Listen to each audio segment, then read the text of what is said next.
Muy buenos días dominicanos, muy buenos días dominicanas. Esto es Cátedra Médica. Hoy es jueves 24 de marzo del año 2022. Cátedra Médica abre sus micrófonos a través de 98.5, eso es Rumba.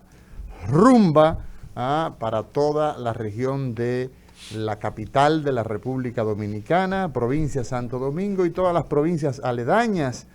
Todo el Cibao lo cubrimos a través de Premium 101.1 y los que están fuera del espectro radiofónico, los que están fuera de la República Dominicana, pues pueden escucharnos, pueden seguirnos a través de las plataformas digitales que acercan hoy la comunicación.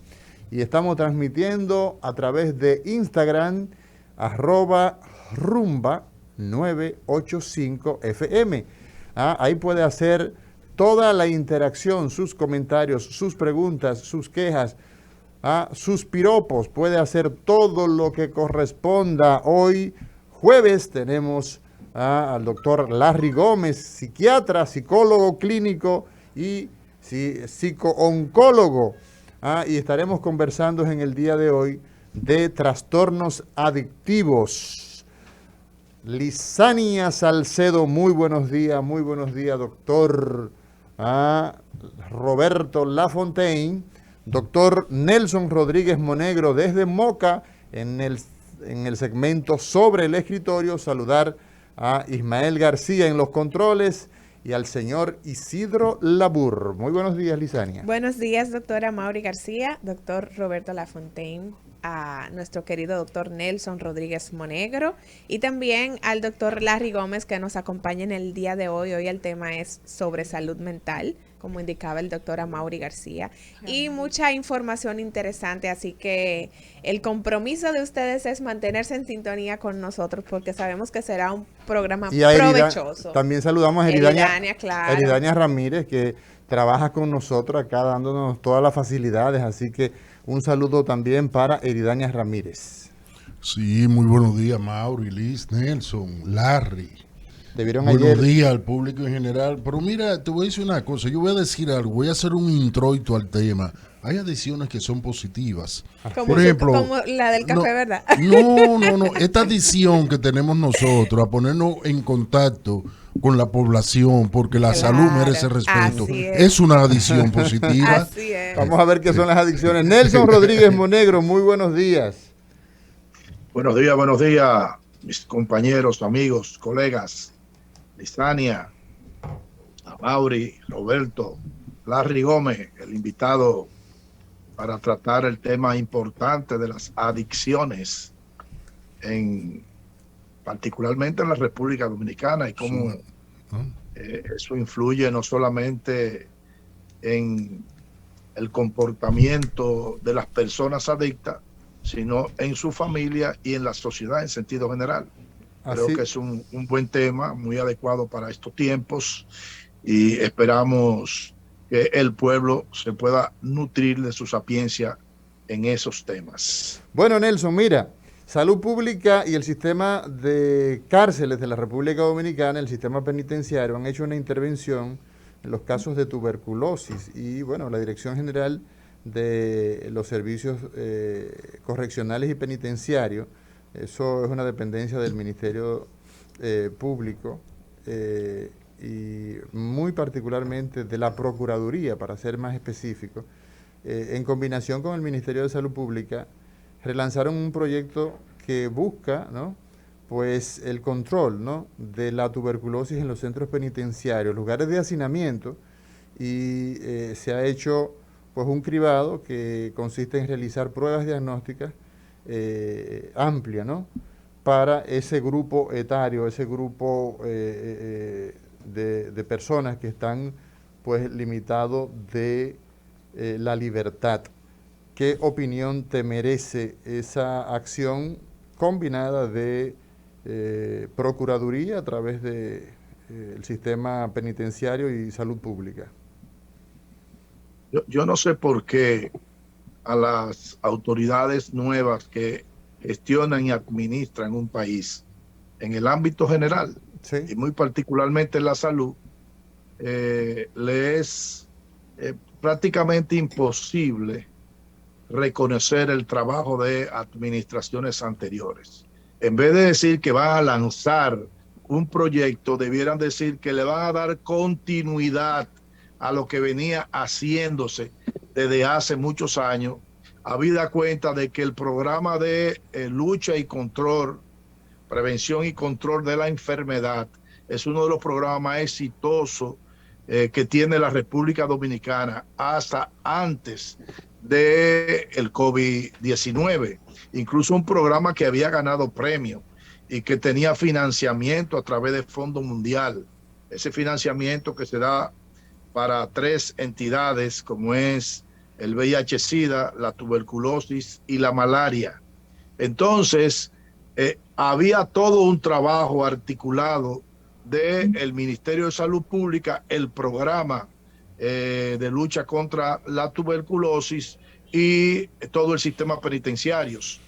Es decir, que eso se venía haciendo. Incluso las unidades médicas que están en esas entidades carcelarias, pues tenían su capacitación, tenían uno de los equipos para diagnosticar tuberculosis multidrogo resistente, estaba asignado precisamente a las cárceles. La utilización cotidiana de estudios radiológicos y de baciloscopía. ¿Por qué? Porque en las cárceles están todas las condiciones para que la enfermedad pueda darse y reproducirse. En un momento determinado nosotros pudimos detectar no solamente brotes de tuberculosis, sino hay que recordar que a la cárcel van los familiares a visitarlo, y el promedio de personas que visitaban la cárcel en ese momento era alrededor de unas 30,000 personas por semana. Como consecuencia, las cárceles se estaban convirtiendo en un centro de contagio para la población general, porque en las cárceles todos conocemos las condiciones primero de sanitaria de la cárcel, sí, el tema de la malnutrición, el tema del hacinamiento, el tema de las drogas, el tema de digamos, o sea, son caldo de condiciones en las que viven esas personas, sí, de extrema pobreza dentro de la misma cárcel. Sobre todo el tema del hacinamiento, el tema de la falta de aireación de los lugares en que habitan. Es decir, que están todas las condiciones para que esa enfermedad no solamente aparezca, sino que se reproduzca. Entonces, ¿qué es lo que van a hacer las autoridades? No es nada nuevo, es a retomar lo que venía haciéndose, que es importante que se haga. Es decir, es sumamente importante que se haga en el sentido de que, lo primero, más que cuestiones de tipo de detección y de tipo de detección y tratamiento, es el tema de prevención, de mejorar las condiciones en las que viven esas personas. Por eso se hizo yo diría que el proyecto fallido de la Nueva Victoria, donde ahí lo tenemos como un elefante blanco y que no se ha trasladado el primer preso hacia allá por los conflictos que han suscitado, el tema de la construcción, el sitio en que se hizo, el tema de corrupción, todas esas cosas de una u otra manera ha abortado el que hoy en día pudieran estar en mucho mejores condiciones esos reclusos o privados de libertad, como hoy se le llama. Así es. Mira, Nelson, vuelve a hacer noticia las agresiones en los centros de salud, y en esta ocasión, pues en Villa Tapia, una doctora pues resultó agredida en un centro de atención primaria y pues hubo que pues ingresarla en un centro privado, y esto pues no es noticia nueva, ya hemos visto la situación que se recrudece de tiempo en tiempo, y la falta de seguridad en los centros de asistencia. En este caso se trata de un centro de primer nivel de atención que está ubicado en Villa Tapia. Específicamente se llama el centro El Coco, así le llaman. Y entonces la víctima es Cecilia Tejeda, según trasciende en la nota de prensa, en la noticia, y pues vemos que después de esto, pues el Servicio Nacional de Salud establece que, bueno, van a dotar de seguridad. Es lo que se estila decir en la República Dominicana: ponemos candado después que nos roban. Así es. Era, Amaury, eso no es nuevo. Ahora, lo que sí es nuevo, que es la primera vez que yo escucho que a un médico o personal de salud se le agrede en un primer nivel de atención. Sí. Porque las agresiones donde se dan son en esos hospitales. De tercer nivel. Hospitales generales, hospitales que están en los entornos de los barrios, donde conflictos que comienzan en los barrios de lucha, tú sabes, toda esa delincuencia y toda esa cosa, pues terminan en la emergencia de un hospital de eso que tiene alta demanda, que tiene lo que llamamos una emergencia caliente, con el tema de trauma, con el tema de herida de arma blanca, herida de arma de fuego, drogas de por medio y alcohol, de los conflictos variados, el tema de la ingestión de alcohol, en fin, todas esas cosas generan problemas en la sociedad, en la comunidad, en el barrio, que terminan. Y tú sabes que aquí hay una cultura de que todo el que lleva a su paciente quiere que lo atiendan de manera inmediata, es decir, en el hospital, y para eso tiene que haber una seguridad especial. Pero yo recuerdo que nosotros íbamos a iniciar toda una campaña de educación para la población respecto de el proceder y la conducta que deben tener al llegar a una emergencia, donde se supone que esos hospitales grandes deben tener un equipo para tamizaje y que pueda priorizar los casos más graves. El triaje, Nelson, el triaje. Atención. Entonces, yo creo que lejos de, por ejemplo, el Servicio Nacional de Salud, inmediatamente decir que va a establecer un tema de seguridad, desde el punto de vista, desde el punto de vista económico financiero, desde el punto de vista estadístico, para el primer nivel de atención, aquí deben haber en la República Dominicana, entre unidad de atención primaria propia del Estado y unidad de atención primaria privada, alrededor de unas 2.000 unidades de atención primaria, que muchas de ellas están en condiciones desastrosas desde el punto de vista de la infraestructura. Es decir, yo creo que ahí lo que amerita es investigar cuáles fueron las causales que detonaron esa agresión poco usual, nunca vista por mí en un primer nivel de atención en todos los años que yo tengo en salud. Es decir, eso hay que investigarlo antes de decir, vamos a nombrar ahora mismo serenos, celadores, guardianes, en 2.000 unidades. Señores, así no se actúa. Tiene que proceder una investigación. ¿Cuál fue la razón de ese individuo? Y en una comunidad donde el médico lo conoce todo el mundo, donde si ese médico tiene un comportamiento adecuado de sociabilidad, de empatía con la población, eso tiene poquísimas probabilidades de que ocurra. ¿Cuál es la actitud? Nosotros conocemos que uno de los problemas que tiene el sistema de salud en la parte asistencial es todo el tema de la deshumanización por parte del personal. Yo no estoy diciendo, óigase bien, que la culpable fue la doctora. No, jamás. Nunca una agresión debe justificarse bajo ninguna circunstancia. Lo que sí digo es que es una cosa que tiene que estudiarse, analizarse e investigarse. ¿Por qué? Porque lo que hay es una actitud, como muy bien tú señalas, de reacción ante una situación que se dio. Señor, investigue en la comunidad qué llevó a esa persona, o esa persona tiene un trastorno psiquiátrico que agredió a puñalada a una doctora. Averiguar cuál fue el móvil, las causas que llevaron a ese individuo, que a mi parecer pudiera tener un trastorno psiquiátrico. Nelson, apoyando tu comentario, además de que nunca en la vida lo había visto, hay 1.450 centros de atención primaria.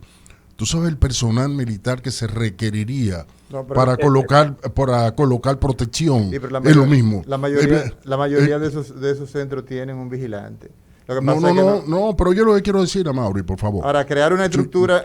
Crear una estructura cuando no se pudo garantizar esa estructura de seguridad porque sencillamente no había personal en las Fuerzas Armadas para los hospitales de tercer nivel.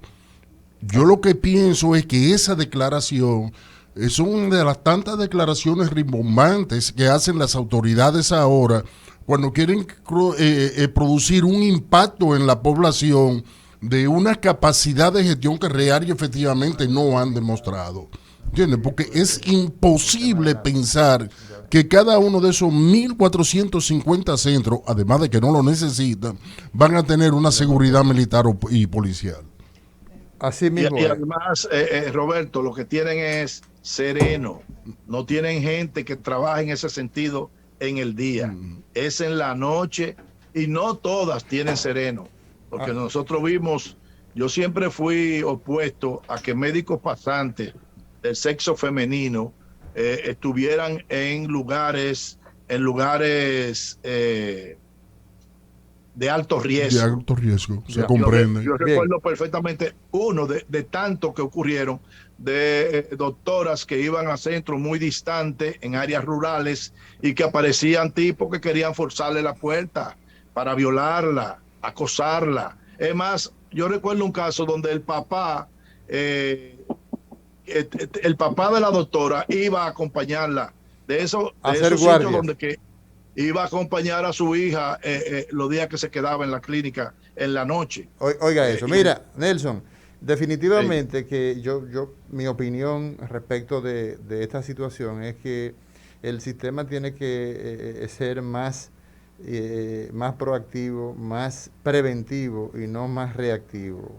que es, en resumen, lo que ustedes han establecido, porque evidentemente que quizás una situación de excepción no puede definir una regla, pero definitivamente que esta situación se ve con mucha frecuencia, sobre todo a nivel de los hospitales de tercer nivel. Por ejemplo, es una constante en el Hospital Francisco Moscoso Puello, en el Darío Contreras.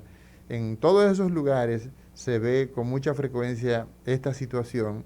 Y, por ejemplo, yo llegué a ver balaceras en la emergencia antigua del Hospital Darío Contreras, literalmente, o sea, turbas que iban con situaciones y terminaban en la emergencia. Recuerdo cuando yo era cuando era médico interno en el Luis Eduardo Aybar, una persona llegó herida y luego llegó otra persona que había sido el agresor y lo terminó rematando por encima de uno de los médicos, incluso también lo hirió.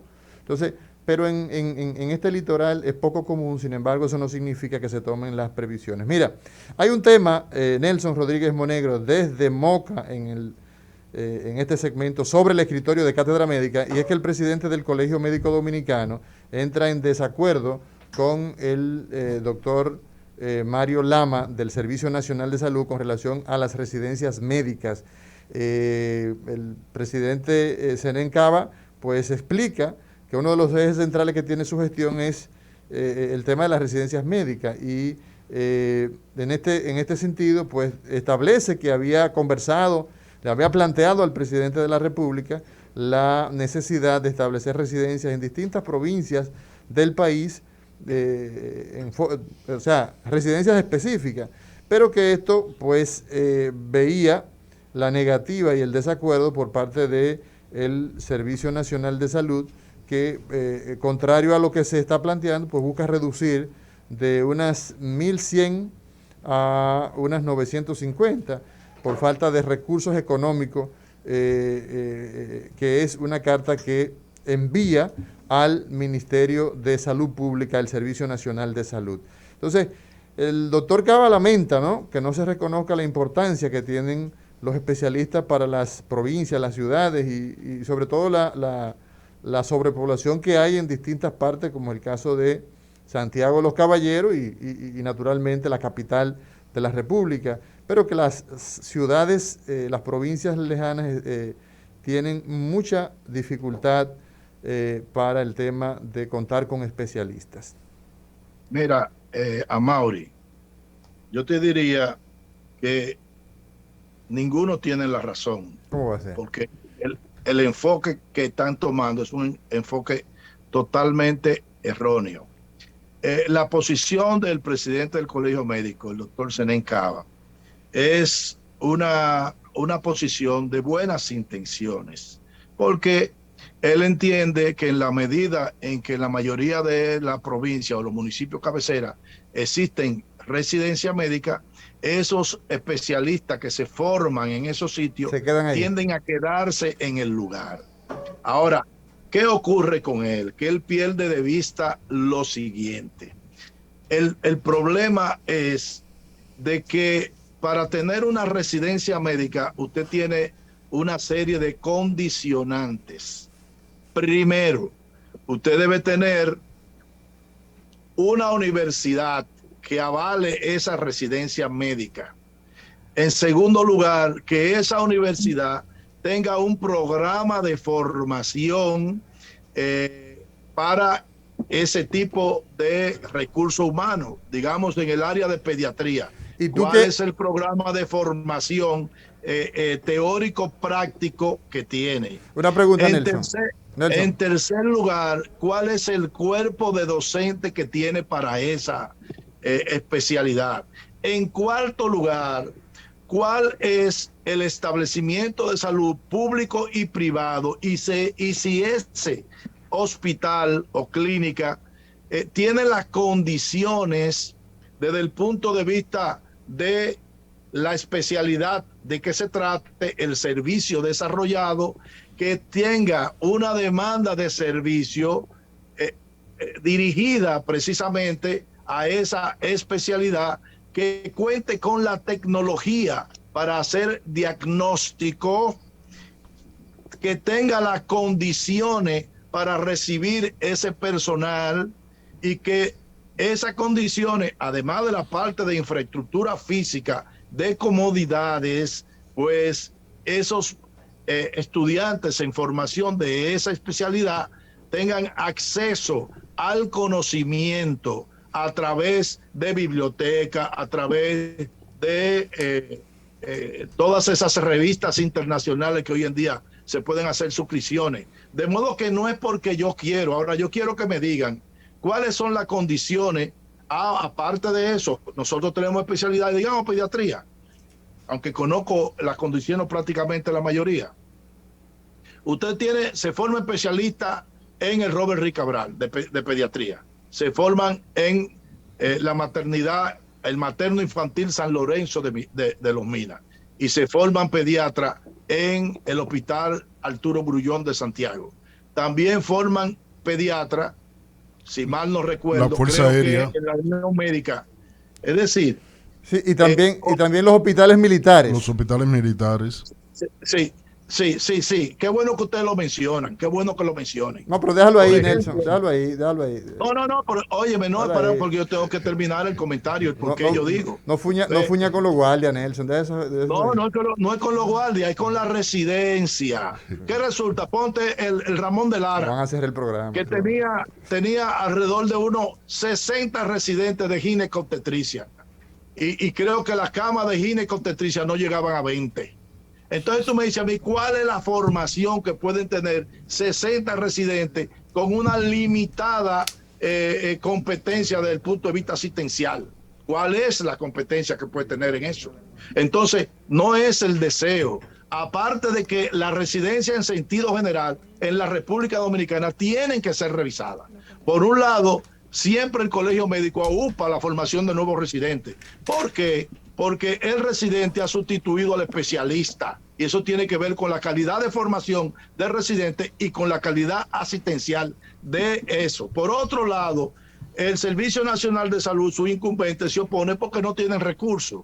Es decir, la explicación que da es que no existen recursos y que lejos de abrir nuevas residencias, pues lo que tienen que acortar las residencias. Fíjate cuáles que son enfoques. Yo creo que nosotros debiéramos hacer un día un programa para hablar de ese tema. Y hay un tema que se va a quedar ya para la próxima, que es algo que ocupa prácticamente una parte importante de la noticia en los matutinos de hoy, que es el caso de una niña que fue al hospital Hugo Mendoza, cuyo diagnóstico de entrada fue apendicitis aguda y que pues la niña salió de ahí vuelta un vegetal y que la mandan a su casa en condiciones que la familia no tiene las mínimas condiciones para darle el soporte a esa niña que está hoy en día prácticamente en una vida vegetal, alimentándose por catéter, con un tubo traqueal. ¿Cómo usted manda a su casa a una gente que son sumamente pobres en esas condiciones? Yo creo que ese es otro tema para discutir un día de esto. Quédate ahí, Nelson. Hay una animadversión muchas veces con la actuación por deshumanización y por no sentarse a explicarle en los hospitales públicos a la gente cuáles son los riesgos que presentan cualquier tipo de cirugía. Yo creo que es un tema que debiéramos abordarlo un día de esto, porque producto del tema de la deshumanización, el que va al hospital, la más de las veces no tiene ningún tipo de explicación, al extremo de que lo que le dijeron a ella fue que cuando hicieron la apendicectomía, exploraron y encontraron de que algo en el estómago, cuando de acuerdo a nuestro conocimiento, pues lo más probable que ahí ocurrió fue un tema de un accidente anestésico. Ya. Eso es cuestión de especulación porque no tenemos informaciones. Así mismo es. Nelson, no te vayas, por favor. Tenemos un último tema sobre el escritorio. Nos vamos a una pausa y regresamos para culminar sobre el escritorio con el doctor Nelson Rodríguez Monegro. Y el tema final es básicamente pues, un proyecto de ley que busca eliminar las AFP y las ARS. Y esto lo hace, esa propuesta la hace la Fundación Justicia y Transparencia y lo canaliza a través del senador María Trinidad Sánchez. Y lo que se busca con esto es un referente consultivo donde los dominicanos decidamos, ¿no?, si eliminamos ambas entidades. Vamos a una pausa y regresamos en breve en Cátedra Médica. Cátedra Médica, porque la salud